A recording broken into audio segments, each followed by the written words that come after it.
আসসালামু আলাইকুম।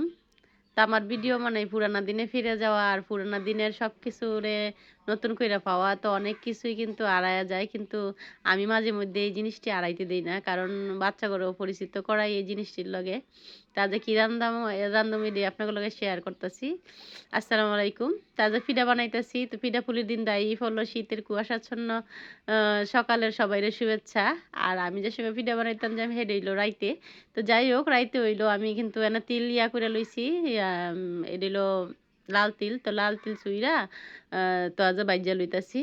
তো অনেকেই কিন্তু এই পিঠাটার লগে পরিচিত। কিন্তু কে এই ঝামেলা মনে কইরা খান না খান এটা জানি না। কিন্তু আমার কিছুদিন পর এই ঝামেলাটা করণ লাগে। কারণ আমার বাচ্চাগুলো যেহেতু চিনাইছি আর হ্যাঁ খুবই পছন্দ করে।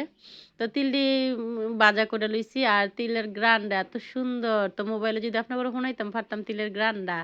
আর তিল কিন্তু তরকারি খায়, ভর্তা খায় মানে আপনি যেইভাবে খুশি এইভাবে খাইতে পারেন। তিল খাওয়াটাও কিন্তু খুব উপকার। তো এদিক দিয়ে চাইল লইয়া লইছি তো আমার মিনিকেট চাইলগুলো ভাজা হইতাছিল না। তো যার কারণে খুব করতাছিলাম যে অনেক যদি ডিম বা চাইল হইতো তাইলে কিন্তু রেগুলার যারা অন্য চাইল দিয়া ভাত খায় আরকি এই জিনিসটা হইলে ভালো হইতো। তো যাই হোক এটি ঠান্ডা হইতে ব্লেন্ডার করে লই আইছি। তো ব্লেন্ডার করতে এদিক দিয়ে আবার বড় পোলারে কইছি নারকেলটা কুড়াই দিও না। বড় পোলা নারকেল কুড়ায় নাই। বাইগনা বউ নারকেল কুড়াইছিল। তো যাই হোক নারকেলটা একটুখানি ছিল এই নরম আছিল। যার কারণে চিন্তা করলাম যে আজকে এই পিঠাটা বানায় দেই। তো পিঠাটা কি পিঠা? তো অনেকে তিলকুলি পিঠা কন, অনেকে পুলি পিঠা কন। কিন্তু আমরা এটারে পুলি পিঠা কই না। কারণ পুলি পিঠা আমগো যেইটা মানে হাত পুলি যেটা কই আমরা সেই পুলিটারই চিনি। আর এইটারে আমরা চিনি তিলকুলি পিঠা হিসেবে কই। তো যাই হোক নারকেলের মধ্যে দিয়ে দিছি গুড়, ২টা তেজপাতা আর দিয়ে দিমু তিল আর চাইল যেটা ব্লেন্ড করে রাখছি। এটা কিন্তু আগে পাড়ায় বাটতাম যেহেতু মানুষের যান্ত্রিক জীবন।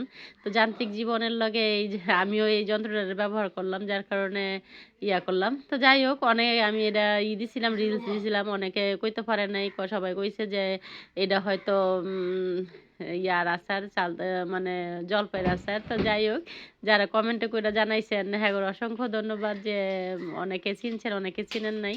তো যাই হোক রিলসে চিনেন নাই আজকে পিঠা চিনাই দিতেছি যে কীভাবে বানাইলাম। তো যাই হোক মিদি দিয়ে দিচ্ছি নারকেল আর যেটি দিলাম এটি আপনাগুলোকে শেয়ারই করলাম। তো শেয়ার করতে আপনাদের দেখাই যে কি পরিমাণ আদা হইছে। আর এটা কিন্তু একবার লাড়ার উপরে রাখুন লাগছে যেহেতু গুড় নিচে লাগার সম্ভাবনা বেশি থাকে।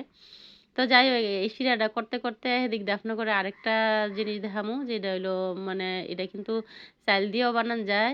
মানে চালের গুঁড়ি যেটা সেই গুঁড়ি দিয়েও বানান যায়। আবার অনেক সময় আটা বা ময়দা দিয়েও বানান যায়। তো এই পিঠাটা আমার ঘরে জনপ্রিয় কি লেগে আমার বড় ছেলের খুব পছন্দ। কারণ বড় ছেলে এই পিঠাটা খুবই খাইতে পছন্দ করে। আর আমি শিরাটা বানাই আরো ২ দিন রাখছিলাম যার কারণে পোলার সহ্য হইতাছিল না। হ্যাঁ একটু খুইট্টা খাইতে ইন্দুরের মতন কয় মা তুমি কি পিঠা বানাইবা না খাইয়া ফেলামু। তো যাই হোক আপনাদের লগে ভিডিওটা দিতে দেরি হয়ে গেল গা। আর এদিক দিয়ে লইয়া লিছি আধা কেজি আটা। তো আমার ঘরে আটা আছিল ময়দা ছিল না যার কারণে এই আটা দিয়েই আজকে বানামু। আর একটু লবণ দিয়ে দিছি আর নরমাল পানি দিয়ে এটারে গুইলা লুম। তো এটা গরম পানি দিয়ে গুললেও চলে। তো যাই হোক আমি যেহেতু আজকে একটুখানি ক্রিসপি না মানে একটুখানি সিঙ্গারার মতন ডো করতেছি। একটু তেলও দিয়া লইছি দিয়া ওইটা ভালো করে মাইখা তারপরে পানি দিয়ে এটা ডো করে থুয়ে দিমু। যতক্ষণ পর্যন্ত নরম না হয় আর আমার বড় পোলায় ঘুমাইতে না ওঠে। কারণ এই পিঠাগুলো আজকে আমি বানাইতাম না। আমি সবকিছু কইরা দিছি হ্যাঁ বানাইবো। হ্যাঁ খুব সুন্দর করে পিঠা বানায়। মানে আমার বড় পোলার কথা কইতে গেলে অনেক সময় কইবেন যে পোলাও পিঠা বানায়। আমার পোলা সব পারে আলহামদুলিল্লাহ। মানে যতটুক হ্যাঁ মানে নিজের খাওয়ানোর জিনিস যেটা সেইটা হ্যাঁ পারে। যেমন একটু নুডলস করা, একটু চা করা, একটু পাউরুটি ডিম দিয়া ভাজা। তো কইতে হ্যাঁ আবার পিঠা বানানোর প্রস্তুতি শুরু করে দিছে দেবর ভাবি। আর আমি এদিক দা ঘরের ভিতরে বইয়ে রইছি কইছি যে তোরা বানা আমি সবকিছু কইরা দিছি। তো যাই হোক আলহামদুলিল্লাহ খুব সুন্দর করে বানাইছে। আর এই পিঠার রেসিপিটা আপনাদের লগে শেয়ার করলাম। এটা কিন্তু খালি শীতের পিঠা না। এটা শীত, গরম, গ্রীষ্ম, বর্ষা, শরৎ, হেমন্ত সবকালেই খাওয়ান যায়। যে আর অনেকে নারকেলের পুর দিয়েও খান। নারকেল পুর দিয়েও খাইতে পারেন। আমার যেহেতু তিল আর চাইলটা দেওয়ার দিলে বাচ্চারা বেশি পছন্দ করে যার কারণে আমি তিল আর চাইল ভাজাটা দিছি। তো এইভাবেও খাইয়া দেখবেন খুবই মজা, খুবই মজার একটা। আর এটা কিন্তু ঘরে রাইখা খাওয়া যাবে একবারে ১ সপ্তাহের মতো। এই পিঠাটা কোনো নষ্ট হওয়ার চান্স একবারে নেই। তো রেসিপি দিলাম। সবাই ভালো লাগলে শেয়ার করবেন। আর পেজটা ফলো করে রাখবেন। আর কে কে এই ফিডা এখনো খান জানাইবেন। আর এই ফিডার নামটা কি? আমরা তো তিলকুলি ফিডা কইলাম আমি। তো আপনার অঞ্চলে কি নাম? এইটা আমারে জানাইবেন।